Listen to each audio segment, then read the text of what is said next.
तो दूसरा टॉपिक हमारे पास हम आगे चलते हैं तो आ जाता है कोरोनरी आर्टरी डिजीज़। अब कोरोनरी आर्टरी डिजीज़ जैसा कि आप सबको पता होगा कि जो हार्ट को सप्लाई करती है, जो हार्ट की ब्लड वेसल्स हैं उन्हें हम बोलते हैं कोरोनरी आर्टरीज। ये नंबर में दो होती है हमारे पास, लेफ़्ट कोरोनरी आर्टरी और लेफ़्ट राइट कोरोनरी आर्टरी हमारे पास है।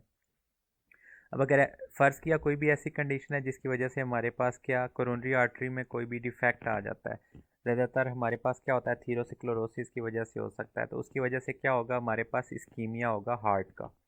तो उस कंडीशन को हम बोलते हैं कोरोनरी आर्टरी डिजीज़। तो हम देख लेते हैं बुक में क्या लिखा हुआ है हमारे पास। तो coronary artery disease can also use interchangeably with the term atherosclerotic heart disease और स्कीमिक हार्ट डिजीज़, या जिसे हम सिंपली IHD भी बोलते हैं। All of these terms simply apply to insufficient perfusion of the coronary arteries from abnormal narrowing of the vessel leading to insufficient oxygen delivery to the myocardial tissue। अब फ़र्ज़ किया हमारे पास ये हार्ट है और ये जो हमारे पास ब्लड वेसल्स हैं जो कि हार्ट को ब्लड सप्लाई कर रही है। अगर फ़र्ज़ किया किसी भी कंडीशन की वजह से हमारे पास क्या हो रहा है, ब्लड फ्लो जो है टुवर्ड्स द हार्ट वो डिक्रीज़ हो रहा है, इधर ड्यू टू हमारे पास अब नॉर्मल नर्विंग होगी वेसल की, या हमारे पास अथीरोस्क्लेरोटिक प्लैक वगैरह अगर फ़र्ज़ किया बन गया उन वेसल्स के अंदर, तो उसकी वजह से एट द एंड रिज़ल्ट हमारे पास क्या होगा, इस्कीमिया होगा। अगर फ़र्ज़ किया उस इस्कीमिया को हम करेक्ट नहीं करेंगे तो मज़ीद जो है वो इस्कीमिया बढ़ते बढ़ते हमारे पास क्या होगा, निक्रोसिस काज करेगा। अब साथ ही हमारे पास यहाँ पे क्लिनिकल कोरिलेट भी है जो हम देख लेते हैं। तो 48-year-old woman comes to the office with chest pain that has been occurring over the last several weeks. The pain is not reliably related to exertion. She is comfortable now. The location of the pain is retrosternal. The pain is sometimes associated with nausea. There is no shortness of breath and the pain doesn't radiate beyond the chest. She has no medical history. What is the most likely diagnosis? अब फ़र्ज़ किया हमारे पास इस तरह का कोई भी जब क्वेश्चन आता है तो सबसे पहली चीज़ जो आपने क्या देखनी है, तो एज मैटर करता है। तो एज हमारे पास क्या है, 48 है, तो हमारे पास ओल्ड पेशेंट है। फिर जेंडर हम देख लेंगे, जेंडर क्या है, फीमेल है। Comes to the office with chest pain that has been occurring over the last several weeks. अब हमारे पास चेस्ट पेन है लेकिन ये अकर कर रहा है लास्ट सेवरल वीक से। The pain is not reliably related to exertion. अब जो हमारे पास पेन है ये क्या कर रहा है, एग्जर्शन के रिलेटेड नहीं है, तो ये लेस लाइकली है हमारे पास, ये ड्यू टू हमारे पास कार्डियक रीजंस हो सकता है। ठीक है, she is comfortable now. The location of the pain is retrosternal. अब हमारे पास रेट्रोस्टर्नल चेस्ट पेन जो है उसकी कॉजेज क्या क्या है, आपने वो ज़रूर रूल आउट करनी है। The pain is sometimes associated with nausea. Association हमारे पास पेन की क्या आ रही है, with nausea. There is no shortness of breath and the pain doesn't radiate beyond the chest. Radiation हमारे पास नहीं है और ये सिंपल लोकलाइज्ड पेन है, और इसके साथ हमारे पास शॉर्टनेस ऑफ ब्रेथ नहीं है। She has no medical history. अब इसके पास हमारे पास क्या है, कोई पास्ट मेडिकल हिस्ट्री नहीं है, तो लाइकली कॉज हमारे पास कौन सी होगी, अनस्टेबल एंजाइना नहीं हो सकती, पेरिकार्डाइटिस नहीं हो सकता, न्यूमोथोरैक्स नहीं हो सकता। इसके अलावा हमारे पास एक और ऑप्शन दिया हुआ है उसमें आता है प्रिज्मेटल एंजाइना, वो भी नहीं हो सकता। तो हमारे पास जो ओनली ऑप्शन है जो इस सिनेरियो के साथ हमारे पास फिट पड़ता है वो है जर्ड, गैस्ट्रोएसोफेजियल रिफ्लक्स डिजीज़। तो ये हमारे पास नीचे इन्होंने पूरी लिखी हुई है कि किस वजह से हो सकता है, क्यों नहीं हो सकता, तो ये आप पढ़ लें।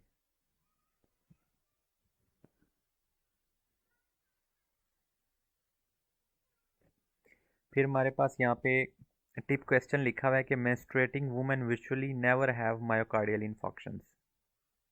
तो ये बात भी किसी हद तक ट्रू है। तो दूसरा एमसीक्यूज हमारे पास आता है कि which of the following is most likely to benefit a patient's risk of coronary disease.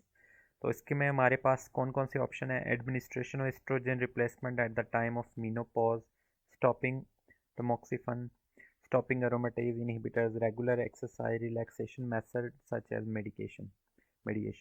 Meditation हमारे पास जो है। तो इसमें हमारे पास जो सिंपल आंसर है वो है regular exercise.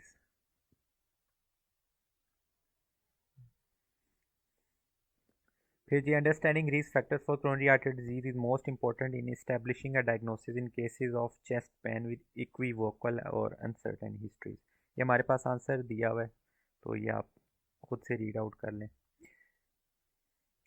Overall more women will eventually die of heart disease than men. Risk factor for coronary artery disease हमारे पास कौन कौन से हैं? तो वही हैं हमारे पास जो सिंपली किसी भी और इस्केमिक हार्ट डिजीज़ के होंगे, जैसा कि diabetes, mellitus, tobacco smoking, hypertension, hyperlipidaemia, family history of premature coronary artery disease, ये इंपॉर्टेंट है हमारे पास। इसके अलावा age above 45 in men and above 55 in women. इसके अलावा रीनल डिजीज़, ये भी हमारे पास एक इम्पॉर्टेंट रिस्क फैक्टर है। The worst the worst risk factor for coronary artery disease is diabetes mellitus, but the most common risk factor is hypertension. Patients with diabetes have the highest rate of coronary artery disease when followed over a long period of time, such as 10 years. Hypertension, defined as blood pressure above 140/90, is more common than the diabetes, with about 20% of the normal population of 60 million people suffering from hypertension. Nearly half of these people don't currently know what they are hypertension.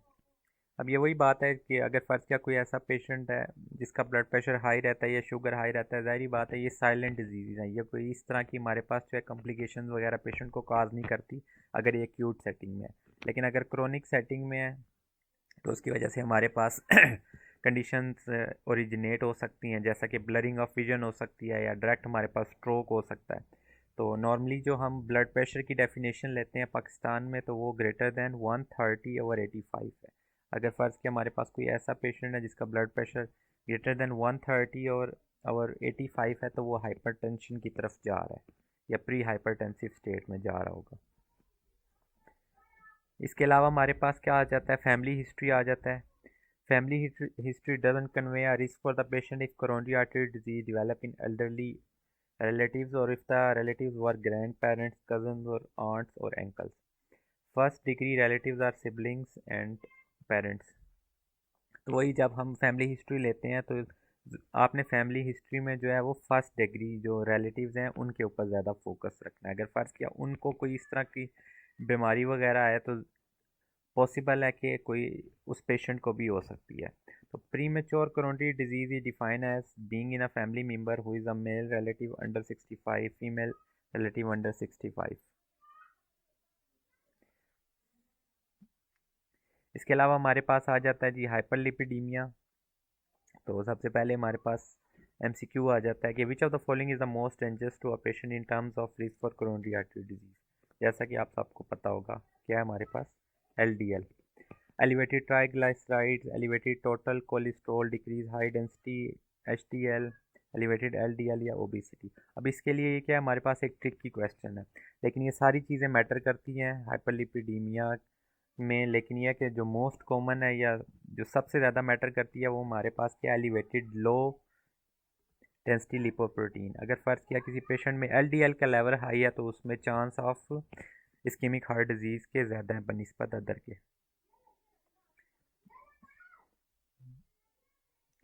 इसके अलावा there is no benefit to measuring lipid sub types like lipoprotein. Less reliable but probable risk factor for coronary artery disease हमारे पास कौन से हैं? Physical inactivity, excess alcohol injection, insufficient fruits and vegetables in diet, emotional stress, elevated cardiac CT scan, calcium score, PET scanning. इसके अलावा क्या आ जाता है हमारे पास? Increase physical activity and exercise reliably lower all cause mortality, but physical inactivity is not as severe as a risk for coronary disease as diabetes and hypertension. Calcium stores on a CT scan of the heart are still considered experimental. It is not clear what to do differently with this information in addition to standard risk factors. अब एक और MCQs आ जाता है हमारे पास। A postmenopausal woman develops chest pain immediately on hearing the news of her son's death in a war. She develops acute chest pain, dyspnea and ST segment elevation in leads V2 to V4 on electrocardiogram. Elevated levels of troponin confirm an acute myocardial infarction. Coronary angiography is normal, including an absence of vasospasm or provocative testing. Echo reveals apical left ventricular ballooning. What is the presumed mechanism of this disorder? तो इसका answer है हमारे पास क्या, massive कैटेकोलामीन discharge. अब जाहिर बात है उसको एकदम से कोई एक बैड न्यूज़ सुनने को मिली है, जिसकी वजह से क्या हुआ है, एकदम से हमारे पास कैटेकोलामीन जो डिस्चार्ज है वो बढ़ गया है, तो उसकी वजह से हमारे पास क्या है, MI का केस आया है।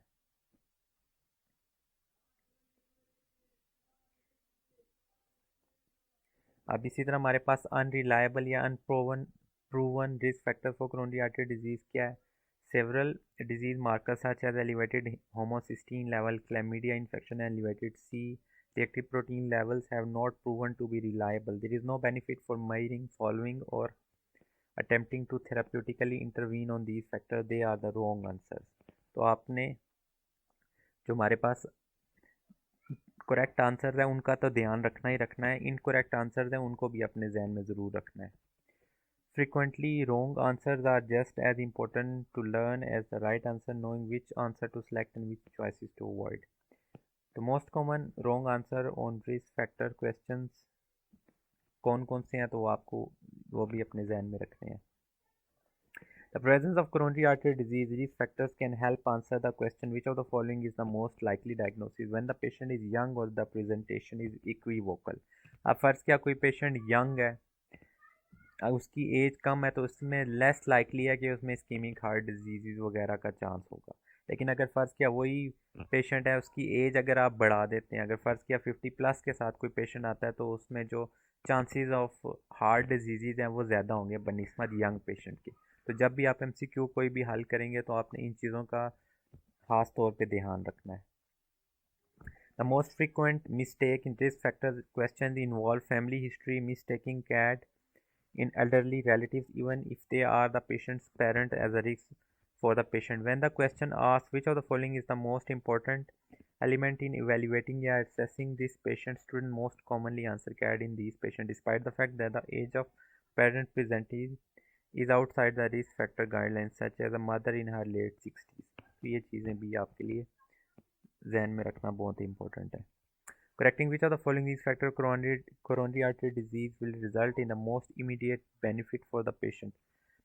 अब तो हमने जिस तरह पहले देख लिया था कि ट्राइग्लिसराइड्स जो है वो लेवल है इतने मैटर नहीं करते, जिस तरह हमारे पास LDL लेवल ज़्यादा मैटर करता है। तो इस तरह हम अगर फ़र्ज़ किया कौन सी ऐसी चीज़ है जिसको कंट्रोल करेंगे तो सबसे ज़्यादा बेनिफिशियल होगी पेशेंट के लिए, अगर वो इस्कीमिक हार्ट डिजीज़ के साथ आता है, तो उसमें क्या हो सकता है, डायबिटीज़ है, टोबैको स्मोक है, हाइपरटेंशन, हाइपरलिपिडीमिया या वेट लॉस है। तो इसमें जो डायबिटीज़ है ये भी इम्पोर्टेंट फैक्टर है, लेकिन ये लॉन्ग टर्म में हमारे पास अफेक्ट करेगी। टोबैको स्मोकिंग है, ये हमारे पास शॉर्ट टर्म में अफेक्ट करेगी। इसके अलावा हाइपरटेंशन है, हाइपरलिपिडीमिया, वेट लॉस भी आपको क्या इतना अफेक्ट नहीं करती शॉर्ट टर्म में, डायबिटीज़ तो करती नहीं है। इसके अलावा हाइपरलिपिडीमिया भी लॉन्ग टर्म में करेगी। इसमें जो ट्रिकी है वो B और C है, लेकिन उसके लिए हमारे पास क्या, टोबैको स्मोकिंग जो है एक्यूट सेटिंग में हमारे पास ज़्यादा अफेक्ट करेगा।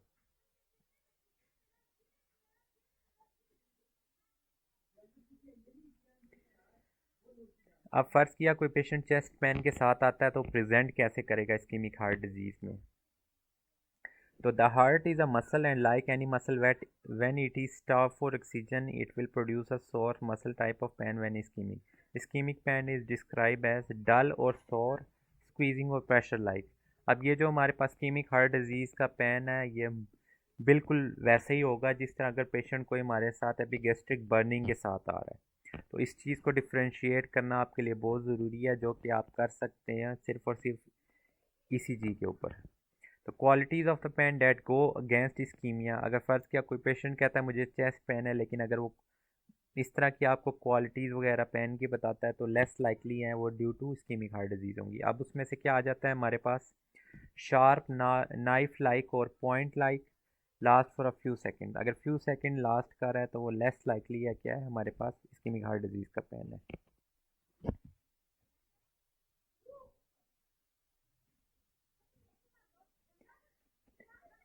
अब इसके अलावा हमारे पास क्या है, ischemic pain is not tender, not positional and not pleuritic. तो ये तीनों चीज़ें जो हैं आपको ध्यान में रखना ज़रूरी है। इसके अलावा 3 features of chest pain tell whether और not the pain ischemic in nature. कौन सी चीज़ है? अगर वो चेंजेस विद रिस्पिरेशन है तो प्लूरिटिक है, changes with position of the body है, changes with touch of the chest wall है ड्यू टू कोस्टोकोंड्राइटिस की वजह से हो सकता है।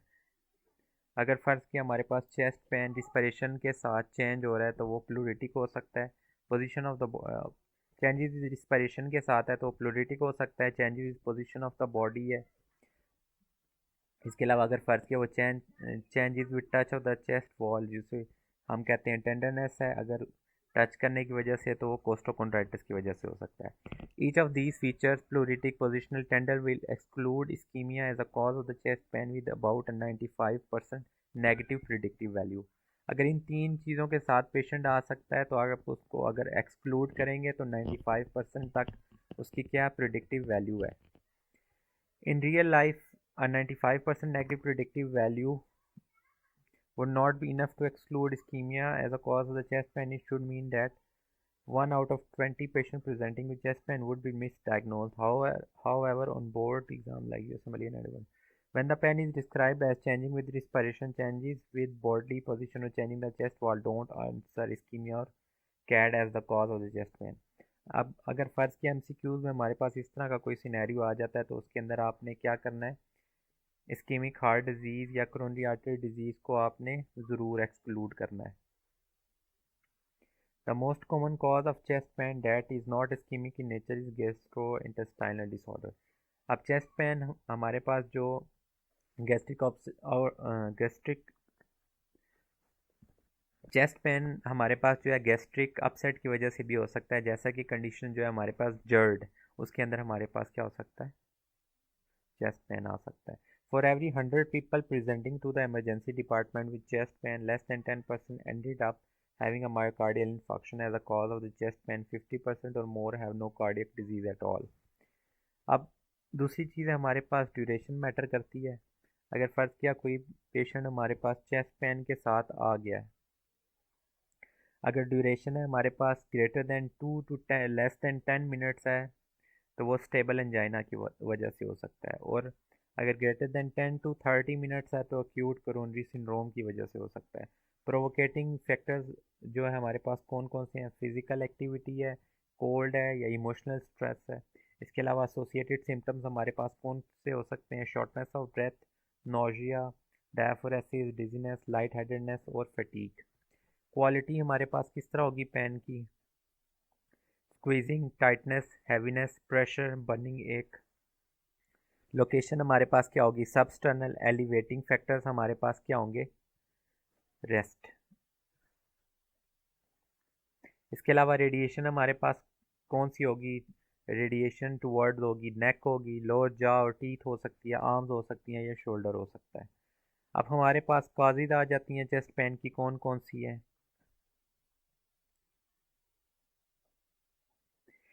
If the case describe chest wall tenderness है, अगर हमारे पास या अगर टच करने से उसको पेशेंट को उसकी चेस्ट वॉल को टच करने से उसे पेन हो रहा है जिसे हम टेंडरनेस बोलते हैं, तो उसकी डायग्नोसिस क्या आप बना सकते हैं, कोस्टोकोंड्राइटिस। अब इसका मोस्ट एक्यूरेट टेस्ट हमारे पास कौन सा है, फिजिकल एग्जामिनेशन। इसके अलावा अगर वो कहता है कि मेरा जो चेस्ट पेन है रेडिएट टू बैक का रहा है, unequal blood pressure between arms है, बोथ आर्म्स में अगर हमारे पास अनइक्वल ब्लड प्रेशर है तो हमारे पास क्या है, ड्यू टू आयोटिक डाइसेक्शन हो सकता है। और इसके लिए मोस्ट एक्यूरेट टेस्ट हमारे पास कौन सा है, चेस्ट एक्सरे। वो हमारे पास क्या शो करेगा, वाइडेंड मीडियास्टाइनम। चेस्ट सीटी आप करा सकते हैं, एमआरआई करा सकते हैं, और ट्रांस एसोफेजियल इको जो आप कर सकते हैं, which can confirm the disease. इसके अलावा अगर वो कहता है कि जी pain worse with lying flat, better when sitting up, young patient है, less than 40 years of age है, तो मोस्ट लाइकली जो डायग्नोसिस होगा हमारे पास क्या होगा, पेरिकार्डाइटिस। अब इसके लिए हम क्या चेक करेंगे, या मोस्ट एक्यूरेट टेस्ट हमारे पास कौन सा है, electrocardiogram with ST elevation everywhere, या पीआर सेगमेंट जो है हमारे पास डिप्रेशन शो होगी हमें। इसके अलावा अगर एपिगेस्ट्रिक डिस्कम्फर्ट या पेन बेटर व्हेन ईटिंग, तो हमारे पास क्या होगा, ड्यू टू ड्यूटनल अल्सर डिजीज़ हो सकता है, और इसके लिए मोस्ट एक्यूरेट टेस्ट हमारे पास कौन सा, एंडोस्कोपी। अगर कहता है पेशेंट कि मुझे बैड टेस्ट, कफ है या हॉर्सनेस है, तो ड्यू टू हो सकता है हमारे पास chest pain, gastroesophageal reflux disease. और इसका मोस्ट इम्पोर्टेंट, जब आप डायग्नोज आप किस तरह करेंगे, रिस्पॉन्स करेगा वो due to PPIs, aluminium hydroxide and magnesium hydroxide या विस्कस लिडोकैन, उसके साथ हमारे पास करेगा। इसके अलावा अगर वो कहता है कि चेस्ट पेन है, उसके साथ मुझे कफ है, स्प्यूटम है और हिमोप्टासिस हो सकता है, तो उसका कॉज हमारे पास क्या हो सकता है, निमोनिया हो सकता है। और उसको डायग्नोस करने के लिए आप क्या कराएंगे, चेस्ट एक्सरे, क्योंकि निमोनिया कोई ऐसी कोई कंडीशन नहीं है जो किसी बीमारी के ऊपर किसी वजह पे आप डायग्नोस कर सकते हैं। ज़्यादातर जो है क्या, हमारे पास फिजिकल एग्जामिनेशन पर डायग्नोसिस हमारे पास बनता है। इसके अलावा sudden onset shortness of breath tachycardia के साथ आता है, तो वो हमारे पास क्या हो सकता है, पल्मोनरी एम्बोलिज्म की वजह से हो सकता है। यस, आपने इसका अगर फ़र्ज़ किया डायग्नोसिस करना चाहते हैं, तो उसके लिए आपने क्या करवाना होगा, स्पाइरल सीटी स्कैन कराना होगा या वेंटिलेशन परफ्यूजन स्कैन जो है। इसके अलावा अगर हमारे पास शॉर्प प्लूरिटिक पेन है विद ट्रेकियल डेविएशन है, तो ड्यू टू न्यूमोथोरैक्स हो सकता है, और उसको आप डायग्नोस किस तरह कर सकते हैं, by means of a chest x-ray. और features of chest pain that will not help determine the diagnosis हमारे पास कौन सा है।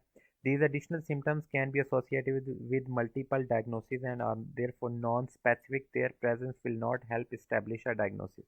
तो नॉन स्पेसिफिक हमारे पास कौन कौन सी चीज़ें आ जाती हैं चेस्ट पेन के साथ, nausea, fever, shortness of breath, sweating या एंजाइटी।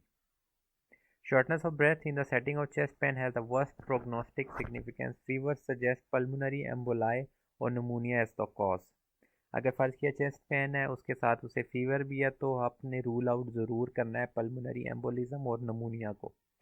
इसके अलावा डायग्नोस्टिक टेस्टिंग में हमारे पास कौन क्या क्या आ जाता है, तो हमारे पास इको कराएंगे। इको हमारे पास क्यों हम कराएंगे, the best initial test for all form of chest pain is certainly an echocardiography या ईसीजी। ईसीजी जो हम कराएंगे, ईसीजी जो है हमारे पास, अगर कोई भी पेशेंट हमारे पास चेस्ट पेन के साथ आता है, तो सबसे पहले इनिशियल या मोस्ट एक्यूरेट जो टेस्ट होगा या बेस्ट इनिशियल टेस्ट जिसे हम बोलते हैं, वो हमारे पास क्या होगा, ECG. The result of the ECG are entirely dependent on the setting of the case. अगर ऑफिस बेस या एम्बुलेटरी सेटिंग है, तो you can expect the EKG to be normal in the majority of time, yet you cannot go on to the further forms of testing until the EKG is performed. इसके अलावा आप enzymes check कर सकते हैं। Enzymes में हमारे पास क्या आ जाते हैं, ट्रोपोनिन आ जाता है, CKMB लेवल्स आ जाते हैं। Cardiac enzymes are not the answer in the office ambulatory setting in which you are being asked to evaluate chronic or stable chest pain. Cardiac enzymes are not an appropriate answer for the office or clinic. If the patient has acute chest pain in that setting, the answer is transferred to the emergency department. ठीक है, enzymes are the answer when you are evaluating acute cases of chest pain in the emergency department. The key to the right answer is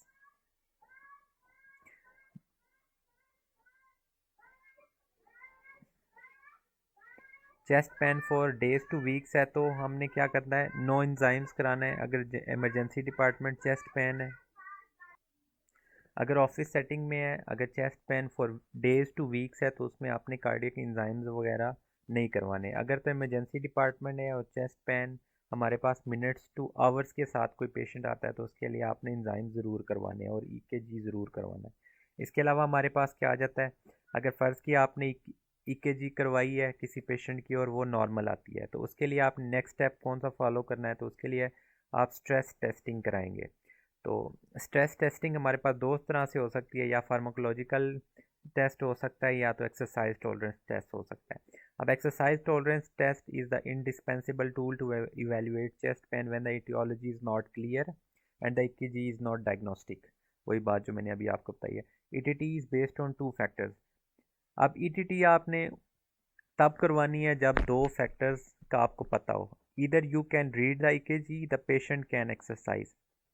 अगर फ़र्ज़ किया वो patient पहले ही से wheel chair पे है, बैठा हुआ है किसी भी वजह से, तो अगर वो एक्सरसाइज वगैरह नहीं कर पा रहा, अगर फ़र्ज़ किया वो पोलियो का केस है आपके पास आ जाता है, तो उसको आपने ज़रूर एक्सक्लूड करना है। Exercise means that the patient can increase heart rate above 85% of the maximum.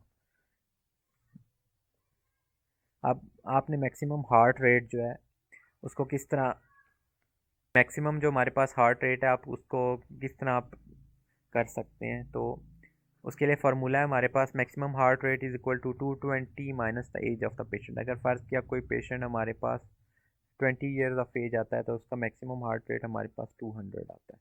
ठीक है, schema is detected by ST segment depression on the EKG. अब स्कीमिया जो हमारे पास है ईकेजी फाइंडिंग में हमारे पास एलिवेशन में भी शो हो सकता है और डिप्रेशन में भी शो हो सकता है, लेकिन ये डिपेंड करता है कि हार्ट के हमारे पास इर्द गिर्द जो है वो 3 लेयर्स होती हैं, एंडोकार्डियम, मायोकार्डियम। अगर फ़र्ज़ किया किसी कोई पेशेंट है उसके अंदर हमारे पास एसटी सेगमेंट जो है डिप्रेशन शो हो रहा है, तो ये हमारे पास क्या शो करता है कि उसकी जो हार्ट की जो हमारे पास 3 लेयर्स होती हैं, अगर ये तीनों इन्वॉल्व हैं इस्कीमिया, या तीनों लेयर्स का इस्कीमिया हो रहा है जिसे हम ट्रांसम्यूरल इस्कीमिया कहते हैं, उसकी वजह से हमारे पास क्या होगा, एसटी सेगमेंट एलिवेशन होगा। अगर फ़र्ज़ किया कोई एक लेयर हमारे पास इन्वॉल्व है या 2 लेयर्स इन्वॉल्व है, तो उसके लिए जो हमारे पास होगा एसटी सेगमेंट क्या होगा, डिप्रेशन हमारे पास शो होगी। ठीक है, तो stress testing is the answer when the etiology of chest pain is uncertain and the EKG is not diagnostic. What if you can't read the EKG? If you can't read the EKG because of baseline EKG abnormality, you must find a different way of detecting ischemia in the heart. The two best methods of detecting ischemia without the use of EKG are nuclear isotope uptake, thallium or system EB, या दूसरा आ जाता है echocardiographic detection of wall motion abnormalities. Reasons for baseline EKG abnormalities include left bundle branch block, left ventricular hypertrophy, pacemaker use, or the effect of digoxin. Normal myocardium will pick up nuclear isotopes such as thallium in the same way that potassium is picked up by the sodium potassium ATPase. If the myocardium is alive and perfused, thallium or other nuclear isotopes will be picked up. Abnormalities will be detected by seeing decreased thallium uptake. अब अगर फ़र्ज़ किया Uptake जो है हमारे पास thallium या system EB की ज़्यादा है, तो इसका मतलब है जो कार्डियक एंजाइम्स है हमारे पास क्या है, नॉर्मल है या अलाइव है। अगर हमारे पास अपटेक हमारे पास कम है तो ये डिटेक्ट करता है कि जो सेल्स हैं हार्ट के या तो डेड हैं या इस्कीमिक है। तो normal myocardium will move on contraction, abnormalities will be detected by seeing decrease wall motion. This is also referred to as dyskinesia, akinesia और hypokinesia. Ischemia gives reversible wall motion or thallium uptake because rest and exercise. Infarction is irreversible or fixed. Ischemia versus infarction. Ischemia or simply decreased perfusion will be detected by seeing a reversal or the decrease in thallium uptake or wall motion that will return to normal after a period of time. अगर फ़र्ज़ किया patient can't exercise, the patient can't exercise, then an alternate method of increasing myocardial oxygen consumption must be performed. जैसा कि हमारे पास क्या है, परसेंटाइन और adenosine in combination with the use of nuclear isotopes such as thallium or system EB, dobutamine in combination with the use of echocardiography. Dobutamine will increase myocardial oxygen consumption and provoke ischemia detected as wall motion abnormalities on an echocardiogram या dyskinesia या hypokinesia आ जाता है हमारे पास। ठीक है, तो यही हमारे पास जो हमारे पास बॉक्स में आ जाती हैं, तो आप यहाँ से देख सकते हैं। Contraction to dobutamine, ventricular arrhythmia, severe hypertension, LV outflow obstruction, beta blocker. Before administration a dipyramidol stress test, stop caffeine. तो इस स्ट्रेस टेस्ट को करवाने से पहले आपने इस चीज़ का ख्याल रखना है कि आपने कैफीन अगर वो पेशेंट ले रहा है तो वो ज़रूर स्टॉप करनी है। A man with atypical chest pain is found to have normal nuclear isotope uptake in his myocardium. At rest on exercise, there is decreased uptake in the inferior wall. 2 hours after exercise, the uptake of nuclear isotope returns to normal. What is the right thing to do? अब ये हमारे पास एक clinical correlate आ जाता है, तो हम देख लेते हैं क्या है। तो ऑप्शन हमारे पास है coronary angiography, bypass surgery, percutaneous coronary intervention जैसा कि हमारे पास एंजियोप्लास्टी आ जाता है, या dobutamine, echocardiography, nothing, it is an artifact. तो इसका आंसर हमारे पास ए आ जाता है। एक्सप्लेनेशन सारी आपको दी हुई आप देख सकते हैं यहाँ से। The two different methods of detecting ischemia in terms of using nuclear isotope or echocardiography are essentially equal in terms of sensitivity and specificity. Exercise thallium is equal to exercise echo, और dipyridamole thallium is equal to dobutamine echo. अब आ जाता है हमारे पास coronary angiography. अब angiography is use to detect the anatomical location of coronary artery disease. Angiography is predominantly a test to detect the presence of nerving that is best managed with surgery, angioplasty, or other methods of revascularization. Sometimes angiography is used if non-invasive tests such as EKG or stress testing are equivocal. Angiography is the most accurate method of detecting coronary artery disease. अब हमारे पास अगर फ़र्ज़ किया कोई patient आ जाता है और आपने देखना है कि हमारे पास डिफेक्ट किस जगह पे है, एनाटॉमिकल जो लोकेशन है हमारे पास, अगर फ़र्ज़ किया ये हमारे पास दो कोरोनरी आर्टरीज आ जाती हैं, ये राइट है, ये हमारे पास लेफ़्ट है। अगर डिफेक्ट इस जगह पे है तो एनाटॉमिकल लोकेशन इसकी आप किस चीज़ के थ्रू चेक कर सकते हैं? By means of coronary angiography. ठीक है, तो ये कॉन्सेप्ट है कोरोनरी एंजियोग्राफी का।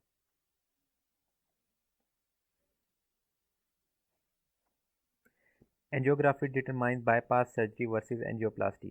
अब जब सबसे पहले आपने एंजियोग्राफी की, अब एंजियोग्राफी का रिजल्ट आपको डिपेंड करता है कि आप फर्दर कौन सा ऑप्शन इस्तेमाल करते हैं। फ़र्ज़ कि आप बाईपास सर्जरी करते हैं या एंजियोप्लास्टी करते हैं। Stenosis less than 50% of the diameter is insignificant surgically correctable disease generally begin at least 70% stenosis. तो स्टेनोसिस जो हमारे पास जब 70% होता है तब जाके हमारे पास साइन एंड सिम्टम्स जो है यूजली अकर होते हैं। चेस्ट पेन के साथ अगर कोई पेशेंट आ जाए तो अब आपने क्या कराना है? अब फर्ज किया कोई पेशेंट आपके पास आ जाता है और आपने उसकी हिस्ट्री ली, फिजिकल एग्जामिनेशन किया, अब आपको लगता है कि शायद ये क्रोनिक हार्ट डिजीज़ का पेशेंट है, तो उसके लिए आपने क्या कराना है? सबसे पहले आप क्या लेंगे? ऑप्शन जो इस्तेमाल कराएंगे तो ईकेजी करेंगे। अब ईकेजी की हमारे पास दो फाइंडिंग हो सकती है, या तो उसके ऊपर हमारे पास कोई डायग्नोसिस बन सकता है या तो कोई भी चेंजिंग हमारे पास शो नहीं होगी। अगर फ़र्ज़ किया एबनॉर्मेलिटी हमारे पास डिटेक्ट होती है तो आपने कौन सा ऑप्शन सेलेक्ट करना है, और अगर डिटेक्ट नहीं होती तो आपने क्या करना है? अगर फ़र्ज़ किया सबसे पहले हम देख लेते हैं कि अगर आपने ईकेजी कराई वो नॉर्मल आई है तो उसके लिए आपने नेक्स्ट ऑप्शन जो इस्तेमाल करना है वो एक्सरसाइज टॉलरेंस टेस्ट। अगर एक्सरसाइज टॉलरेंस टेस्ट आपने करवाया उसके बाद आपको कोई एबनॉर्मेलिटी मिल जाती है तो आपने डायरेक्ट ऑप्शन जो इस्तेमाल करना है वो क्या है? एंजियोग्राफी है। अब एंजियोग्राफी में हमारे पास क्या ऑप्शन आ जाते हैं? फर्दर दो ऑप्शन आ जाते हैं। अगर फ़र्ज़ किया हमने ईकेजी करवाई है, उसके ऊपर हमारे पास क्या है? चेंजेस नहीं आ रही, लेकिन वो क्या कर सकता है? एबल टू एक्सरसाइज कर सकता है या एक्सरसाइज नहीं कर सकता। अगर एक्सरसाइज कर सकता है तो एक्सरसाइज टॉलरेंस टेस्ट पे आपने आगे जाना है। अगर वो एक्सरसाइज नहीं कर सकता तो केमिकल स्ट्रेस टेस्ट हम कराएंगे bye means of giving pharmacological agent जैसा कि थेलियम और डब्यूटामीन इको। फिर उसके बाद आपने फर्दर एंजियोग्राफी के ऊपर जाना है। अगर ईकेजी के ऊपर चेंजेस हमारे पास शो हो रही हैं तो उसके बाद आपने क्या करना है? स्ट्रेस इको या न्यूक्लियर स्ट्रेस टेस्टिंग करवानी है। ठीक है, उसके बाद आपने क्या करना है? एंजियोग्राफी।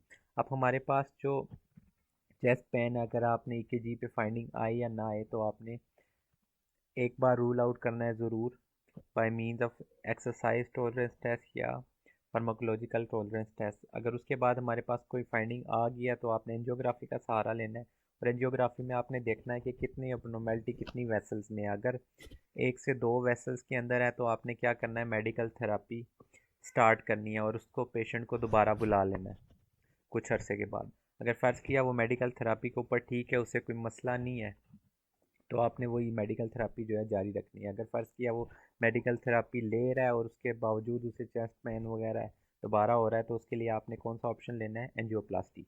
अगर एंजियोग्राफी आपने कराई तो उसके ऊपर हमारे पास 3 वेसल डिजीज़ या लेफ्ट मैन और 2 वेसल डिजीज़ इन डायबिटीज़ है, डायबिटिक पेशेंट में है, तो आपने ज़रूर कौन सा ऑप्शन लेना है? कोरोनरी आर्टरी बाईपास ग्राफ्टिंग का। तो इसी के बीच में हमारे पास एक और ऑप्शन आ जाता है कि होल्टर मोनिटरिंग क्या होती है या आप वो क्यों यूज़ करते हैं। तो Holter monitor is a continuous ambulatory EKG monitor that records the rhythm. अब जो होल्टर मोनीटर है वो सिर्फ रिदम जो है हमारे पास उसको रिकॉर्ड करने के लिए देखता है कि वदर जो ये पेशेंट हमारे पास आया इसका रिदम नॉर्मल है या इरेगुलर है। It is usually use for a 24 our period but may be continued for 48 to 72 hours. Holter monitor mainly detect rhythm disorders including atrial fibrillation, flutter, ectopy such as premature beat or ventricular tachycardia. Holter monitor doesn't detect ischemia. It's not accurate for evaluating the ST segment. तो सिर्फ और सिर्फ जो Holter monitor हमारे पास use होता है वो किस लिए होता है? रिदम चेक करने के लिए. Holter monitoring use primarily for rhythm evaluation. ये आपने MCQs है, इंपॉर्टेंट MCQs है. इसके अलावा आ जाता है हमारे पास MCQ of 48-year-old woman comes to the office with chest pain that has been occurring for the last several weeks. The pain is not reliably related to exertion. She is comfortable now. The location of the pain is retrosternal. She has no hypertension and the EKG is normal. What is the most appropriate next step in management? अब हम क्या देखेंगे? सबसे पहले क्या as देखेंगे. 48 है. कौन सी सेटिंग में आ रहा है? हमारे पास ऑफिस सेटिंग में आ रहा है. Which chest pain that has been occurring over the last several weeks. अब चेस्ट पेन तो है लेकिन क्या हो रहा है? अकर कर रहा है हमारे पास सेवरल वीक से. The pain is not reliably related to exertion. जो आपने क्या करना है, सबसे पहले इसको रूल आउट करना है कि वेदर ये कार्डियक रीजंस की वजह से है भी या नहीं है. She is comfortable now. The location of the pain is retrosternal है. She has no hypertension and the EKG is normal. उसके पास जो दूसरी चीज़ है हमारे पास, हमने रूल आउट कर लिया कि उसका कोई प्रीडिस्पोजिंग फैक्टर कोई भी नहीं है, ना उसको हाइपरटेंशन वगैरह की इस तरह की कोई हिस्ट्री. अब हम देखेंगे what is the most appropriate next step in management. तो हमारे पास क्या आ जाता है? MCQs में आ जाते हैं cardiac enzymes, troponin, CKMB, echo, exercise tolerance test, angiography, CT angiography, cardiac MRI, Holter. तो जैसा कि अभी पहले हमने थोड़ी देर पहले पढ़ा है कि अगर फ़र्ज़ किया कोई पेशेंट हमारे पास आ जाता है, उसकी EKG हमारे पास नॉर्मल आती है, तो आपने नेक्स्ट स्टेप क्या कराना है? एक्सरसाइज टॉलरेंस टेस्ट कराना है. अगर वो खुद से एक्सरसाइज कर सकती है. अगर वो एक्सरसाइज खुद से नहीं कर सकती तो उसके लिए आप क्या फार्माकोलॉजिकल मीन्स यूज़ करेंगे. तो इसका ऑप्शन हमारे पास क्या आ जाता है? एक्सरसाइज टॉलरेंस टेस्ट, ETT जिसे हम बोलते हैं. अब ट्रीटमेंट ऑप्शंस हमारे पास कौन से आ सकते हैं? For a patient with chronic angina not an acute coronary syndrome the therapeutic options are easier. There are only a few right option. तो सबसे पहले आपने क्या देना है उसे? एक एस्पिरिन देने हैं और एक बीटा ब्लॉकर. डोजेज डिपेंड करती है आपने कौन सी देनी है. अगर फ़र्ज़ किया कि एक्यूट सेटिंग में हमारे पास पेशेंट आ रहा है और आप सस्पेक्ट कर रहे हैं कि वो इस्कीमिक हार्ट डिजीज़ का पेशेंट है, एंजाइना के साथ है या MI के साथ है, तो आपने डायरेक्ट सबसे पहले उसे क्या करना है? एस्पिरिन 300 mg जो वो स्टैट डोज में देनी है. ठीक है. इसके अलावा आप क्या देंगे? क्लोपिडोग्रेल वगैरह कितनी देंगे? 600 mg स्टैट में. तो ये दो चीज़ें आप देंगे. इसके अलावा अगर ब्लड प्रेशर या शुगर वगैरह हाई है तो उनको आप कंट्रोल करेंगे. इसके अलावा जो हमारे पास ऑप्शन है वो उसमें क्या आ जाता है? नाइट्रोग्लाइसरीन हम यूज़ कर सकते हैं लेकिन वो एक्यूट सेटिंग में आप यूज़ करेंगे. सबलिंगुअल नाइट्रोग्लाइसरीन है जो आप एक्यूट सेटिंग में यूज़ करेंगे, नॉट इन क्रोनिक केस में. ठीक है. एंटीप्लेटलेट थेरेपी में हमारे पास क्या आ जाता है? Stable CAD patients and those without the stent only need aspirin. Stable अगर पेशेंट हैं और विदाउट स्टंट हैं तो उनको हमने क्या करना है? सिर्फ एस्पिरिन के साथ बेचना है. इसके अलावा एस इनहिबिटर्स या ARBs जो हैं वो लो इजेक्शन फ्रैक्शन या सिस्टोलिक डिसफंक्शन के साथ अगर पेशेंट आएगा तो उसमें बेस्ट मोर्टेलिटी बेनिफिट किसकी वजह से हो सकता है? एस इनहिबिटर और ARBs की वजह से. अगर रिगर्जिटेंट वाल्वुलर डिजीज़ है तो उन पेशेंट में आप दे सकते हैं. तो adverse effect of ACE inhibitors जो हमारे पास कौन सा EMCQs है आपके पास? तो cough is the most important adverse effect of ACE inhibitors due to bradykinin होता है हमारे पास. इसके अलावा हमारे पास अदर ऑप्शन जो आ जाता है वो बीटा ब्लॉकर आ जाता है. बीटा ब्लॉकर का काम क्या है? जो हार्ट रेट को हमारे पास स्लो करता है.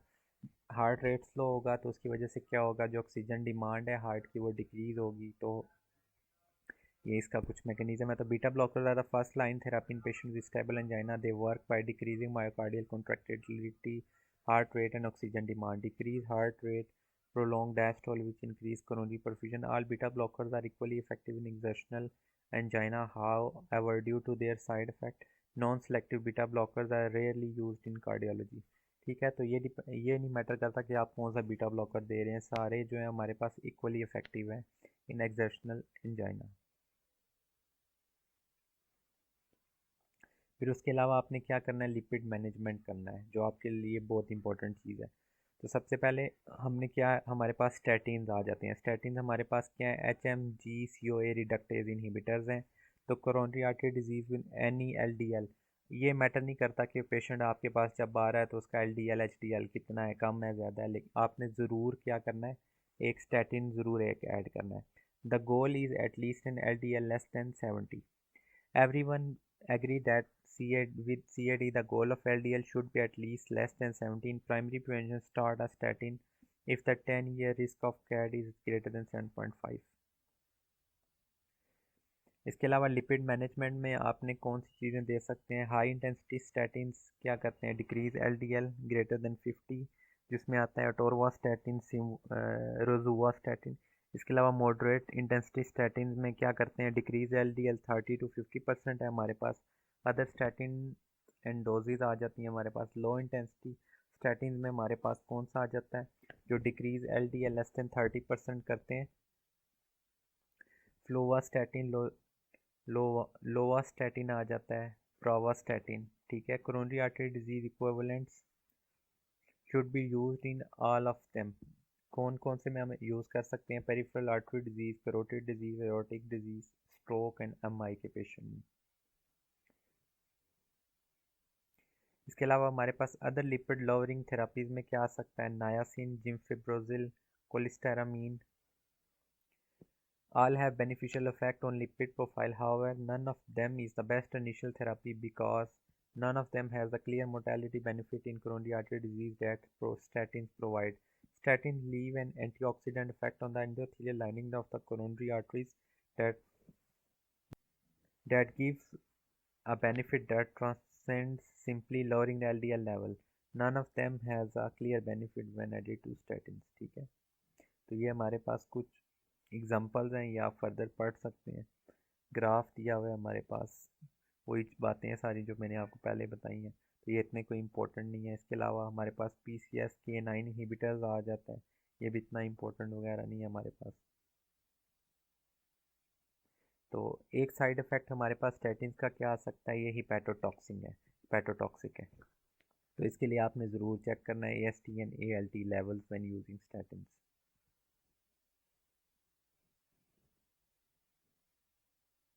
अब हमारे पास एडवर्स इफेक्ट्स आ जाते हैं। तो स्टैटिन्स के क्या है, हमारे पास एडवर्स इफेक्ट है, ये लीवर फंक्शनिंग या LFTs को इंक्रीज करता है, मायोसाइटिस काज करता है। नायासिन्स क्या है, elevation in glucose and uric acid level और प्रोरिटीज काज करता है। फिब्रिक एसिड डेरिवेटिव्स जो है हमारे पास increase risk of myositis when combined with statin. Cholestyramine flatus और एब्डोमिनल क्रैम्प बढ़ाता है। Ezetimibe well tolerated and really useless. इन सब में से हमारे पास क्या इंपॉर्टेंट जो है सबसे ज़्यादा वो है स्टैटिन। तो इसके अलावा हमारे पास आ जाता है calcium channel blockers. Calcium channel blockers में हमारे पास कौन से आ रहे हैं ऑप्शंस में जो है, such as nifedipine, nitrodipine, nicardipine, and nimodipine may actually increase mortality in patients with coronary artery disease because of their effect in raising heart rate. The best example of increased heart rate is the reflex tachycardia developing from the use of nifedipine. तो nifedipine का हमारे पास क्या है, side effect क्या है, reflex tachycardia. This is probably best explanation for the failure of the CCBs to decrease mortality. Although calcium channel blockers are negative inotropes, we should decrease myocardial oxygen consumption via that mechanism. The increased heart rate in the aggregate will increase myocardial oxygen consumption. The only clear mortality benefit with calcium channel blockers is in hypertension. None of the calcium channel blockers have been shown to lower mortality in coronary artery disease. Don't routinely use calcium channel blockers in CAD. The CCBs, verapamil and diltiazem, which do not increase heart rate, are used in those who can't tolerate beta blockers because of severe asthma. However, 70% of patients with reactive airway disease such as asthma can still tolerate the use of beta-1 specific beta blocker. Use calcium channel blockers in coronary artery disease only with severe asthma, precluding the use of beta blocker, prismatic variant angina, cocaine-induced chest pain, inability to control pain with maximal medical therapy. Adverse effects of हमारे पास calcium channel blockers के हमारे पास कौन से हैं, edema, constipation और heart block. तो ये इम्पोर्टेंट है, आपने ज़रूर इनको याद रखना है। इसके अलावा हमारे पास रेनोलाजीन है, is a sodium channel blocking medication that treats angina. Ranolazine is added to those who still have pain despite aspirin, beta blockers, nitrates, and calcium channel blockers. It doesn't have a clear mortality benefit. It is also used in patients for whom revascularization is either not an option or not effective. तो ये हमारे पास क्या important एक drug है, आप use करते हैं उन पेशेंट में। अगर फ़र्क किया आपने किसी पेशेंट को एस्पिरिन, बीटा ब्लॉकर दिया और कैल्शियम चैनल ब्लॉकर दिया, स्टिल उसके सिम्टम्स रिलीव नहीं हो रहे, तो उसके लिए आप कौन सी ड्रग यूज़ कर सकते हैं? रेनोलाजीन। अब रीवेस्कुलराइजेशन ऑप्शन हमारे पास कौन कौन से हैं? सबसे पहले आपने एंजियोग्राफी की। एंजियोग्राफी में आपने एनाटॉमिकल लोकेशन डिफेक्ट की पता कर ली कि किस जगह पे डिफेक्ट है, कितनी वेसल्स इन्वॉल्व है। उसके बाद आप नेक्स्ट ऑप्शन जो है वो लेंगे कि या रिवेस्कुलराइजेशन करना है या ग्राफ्ट कर आपने लगाना है। Angiography is indispensable in evaluating a patient for the possibility of revascularization which is either coronary bypass surgery और एंजियोप्लास्टी। अब इसमें हमारे पास दो तरह के ऑप्शन हैं रिवेस्कुलराइजेशन में, या तो आप स्टंट प्लेस कर सकते हैं या तो आप बाईपास कर सकते हैं। ठीक है, symptoms alone can not tell the number of vessels involve, what vessels are involve और the degree of percentage of the stenosis. Symptoms ये आपको डिफ्रेंशिएट नहीं कर सकते कि कितने वेसल की डिजीज़ है। उसके लिए आपने ज़ाहिरी बात है आपने क्या करना है, एंजियोग्राफी करानी है। तो हमारे पास आप फ़र्ज़ किया कोई पेशेंट आ गया है, अब उसमें कोरोनरी आर्टरी बाईपास ग्राफ्ट अगर आप करना चाह रहे हैं तो उसके लिए क्या ज़रूरी है? तो CABG lower mortality only in a few specific circumstances with very severe disease such as 3 vessel with at least 70% stenosis in each vessel, left main coronary artery occlusion, 2 vessel disease in a patient with diabetes, persistent symptoms despite maximal medical therapy. Long term जो हमारे पास benefit हैं from CABG is greater than the most severe disease such as those with left ventricular dysfunction. The immediate effective mortality में भी greater in patient with ejection fraction below 35, but in the long term those with 3 vessel disease have improved survival. Internal memory artery graft last only। अब आपने फ़र्ज़ किया vessel select कर लिया, आप कौन सी वेसल आप सेलेक्ट कर सकते हैं? तो हमारे पास दो ऑप्शन हैं, या तो आप इंटरनल मेमोरी आर्टरी ले सकते हैं या सफीनस वेन ले सकते हैं। आप जो इंटरनल मेमोरी आर्टरी है उसका जो ग्राफ्ट है वो हमारे पास 10 सालों के लिए क्या है, जो एवरेज है हमारे पास वो काम करता है। इसके अलावा अगर आपने सफीनस वैन लिया तो उसका ग्राफ्ट ओनली 5 ईयर्स जो है हमारे पास वर्क करता है। Half of vein graft are patent at 10 years. ठीक है, इसके अलावा अदर ऑप्शन हमारे पास क्या है, परक्यूटेनियस कोरोनरी इंटरवेंशन या जिसको सिंपल आप बोलते हैं एंजियोप्लास्टी। इसमें आप क्या करते हैं, स्टंट प्लेस करते हैं नैरो वेसल पे और जो नेसल को क्या करता है, खोल देता है। The term intervention is more precise because there are only interventions beside angioplasty. PCI is unquestionably the best answer in acute coronary syndrome, particularly those with ST segment elevation. The mortality benefit of PCI have been much harder to demonstrate in chronic stable angina. Maximal medical therapy, the aspirin, beta blocker, and statins has proven to have equal or even superior beneficial role to PCI in stable coronary arteriography. PCI is more definitive in terms of decreasing dependence on medication and decreasing frequency of painful angina episodes. PCI is best in acute coronary syndrome, particularly with ST segment elevation. PCI doesn't provide clear mortality benefit for stable patients. तो ये था हमारे पास coronary artery disease का हमारे पास जो है पोर्शन, काफ़ी लंबा पोर्शन था। I hope you enjoy this video. अगर आपको वीडियो पसंद आई है तो काइंडली मेरे चैनल को सब्सक्राइब कर लें। मैं आपसे मिलता हूँ नेक्स्ट वीडियो में, तब तक के लिए खुदा हाफिज़।